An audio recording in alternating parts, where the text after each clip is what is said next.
Avec la nouvelle version de ChatGPT qui peut générer des images réalistes, c'est vraiment complètement dingue. Je te montre cette photo, pour l'instant, ça va te dire pas grand-chose, mais quand je vais te montrer dans le contexte qu'elle a été faite, je pense que ça va t'impressionner.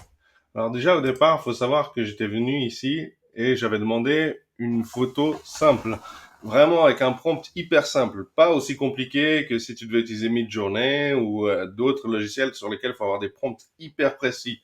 Ici, je lui ai dit, j'aimerais un Robocop assis en train de jouer à la Nintendo dans une chambre des années 80.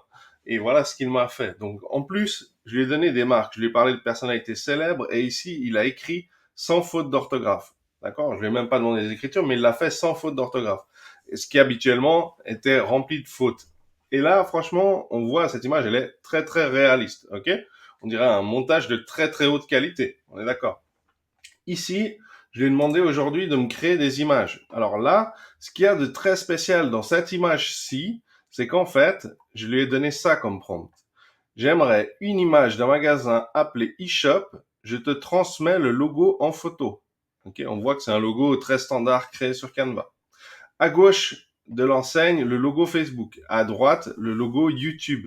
Devant le magasin, une foule de personnes qui arrivent en images réalistes.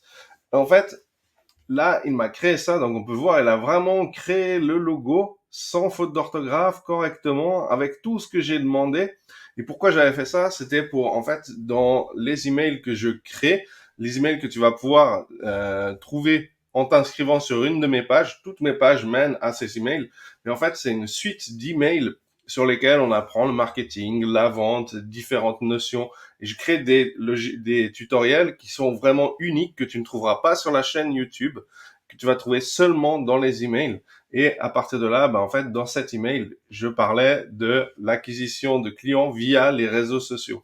Et donc, voilà, cette image qu'il m'a sortie pour la petite histoire. Franchement, je trouve cette mise à jour de ChatGPT vraiment convaincante et exceptionnelle.